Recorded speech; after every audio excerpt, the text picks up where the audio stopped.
Hello everyone, আশা করছি সবাই ভালো আছেন। আবারও একটা নতুন ব্লগ দেখার জন্য সবাইকে আমন্ত্রণ জানাচ্ছি। আজকে আমার লাউ গাছ কেটে ফেলবো না, পাতাটা নিয়ে নিব আর গাছটা রেখে দিব। গাছ মরে যাবে কিন্তু উঠাই ফেলবো না, দেখি সামনের বছর আবার হয়ে যায় কিনা। আর এখানে আমার আঙ্গুর গাছ আর লাউ পাতা সব এরকম হয়ে গেছে, কারণ ইউকেতে শীত শুরু হয়ে গেছে। এটা হচ্ছে আমার স্প্রিং অনিয়ন, আর এটা একটা আদা গাছ উঠছে, আমি একটু আদা লাগাইছিলাম। এগুলো স্প্রিং অনিয়ন। আর এখন গাছের সময় না, আর এখন সমানে গাছ উঠতেছে। এটা টমেটো গাছ, ছোট ছোট অনেক মরিচ গাছ, টমেটো গাছ উঠতেছে। এই গাছটা এতটুকুই হয়েছে, আর এই গাছটাও বড় হয়েছে কিন্তু একটাও মরিচ বের হয় নাই। আর এই টমেটো গাছটা অনেক লম্বা হয়েছে, ঠিক এত বড়। এখন মাত্র টমেটোর ফুল আসতেছে, কিন্তু এখন তো আর হবে না। কয়দিন পরে শীত আরো বেশি করে নেমে যাবে, তখন আর কোনো গাছই হবে না, শুধু এক ঢালে অনেক টমেটো আসছে। এদিকে স্প্রিং অনিয়ন গাছ আরো হয়েছে।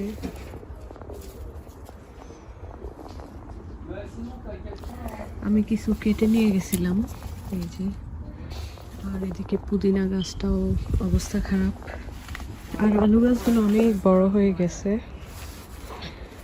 কয়দিন পর আলুগুলো উঠাবো আমি, সেই ভিডিও অবশ্যই শেয়ার করব।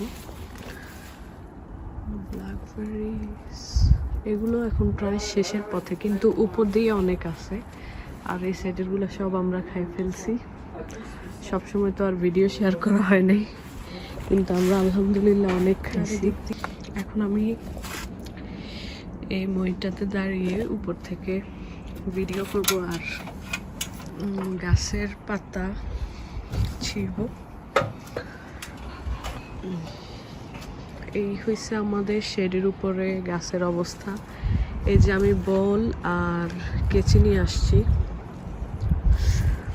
উপর থেকে পাতা কাটবো। আর এগুলো তো সব আমার আঙ্গুর গাছ। আর এই যে লাউ পাতা হলুদ হয়ে গেছে। আর এর মাঝখানে আবার শিম গাছগুলাও আছে, শিমেও কোনো ফুল বের হয়নি। আসলে আমরা গাছগুলো লাগাইছি অনেক দেরিতে, এই জন্য আমাদের গাছগুলো খুব একটা সময় পায় নাই।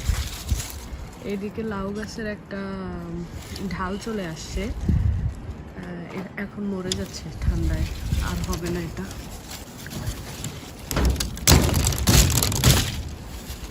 এটা এখন টেনে খুলতে আমার যে খারাপ লাগতেছে, কিন্তু তারপরেও কিছু করার নেই, নিয়ে নিতে হবে।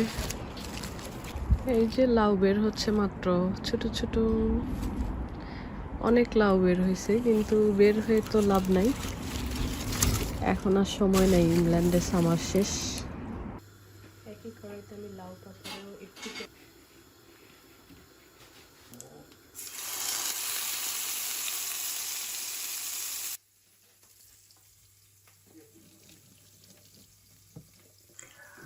তো এবার হচ্ছে ভর্তা বানানোর পালা। তো লাউ পাতাগুলোকে আমি ধুয়ে নিয়েছি।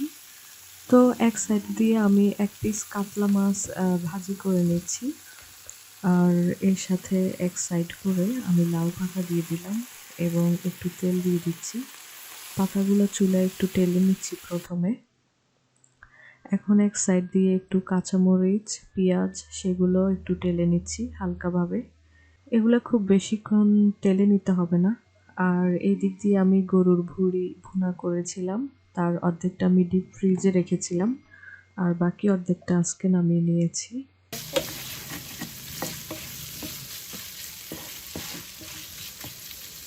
তো এই তো ভর্তার সব কিছু রেডি। আর এখানে আলু সিদ্ধ করেছি আর ফ্রেশ ধনিয়া পাতাটা নিয়েছি। এখন সবকিছু আমি পাতায় বেটে নেব।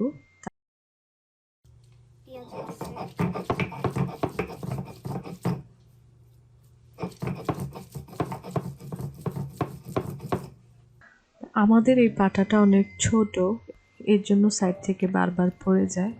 যদিও আমরা ভর্তাটা খুব একটা পাটায় করি না, বেশিরভাগ সময় ব্লেন্ডারই ইউজ করি, কিন্তু আজকে মন চাইলো একেবারে পাটায় বেটে ভর্তাটা বানাবো। আম, বিশেষ করে এতে দেশের একটা ফিল পাওয়া যায়। আর এই পাটাটা আমার মামি শাশুড়ি বাংলাদেশ থেকে নিয়ে এসেছিল। তো এটা আমাদের বাসায় মাঝে মধ্যে আমরা ইউজ করে থাকি। তো আমার সবকিছু প্রায় বাটা শেষ, এখন ধনিয়া পাতাটা শেষে বেটে নিচ্ছি। এবার সবকিছু মিশিয়ে নেওয়ার পালা।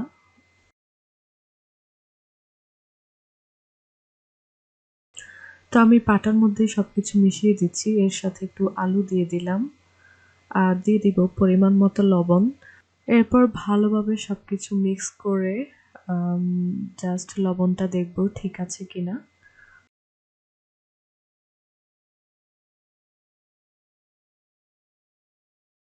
এই তো আমার ভর্তাটা রেডি হয়ে গেছে, কিন্তু বারবার আমি চেক করেই যাচ্ছিলাম লবণ হয়েছে কিনা।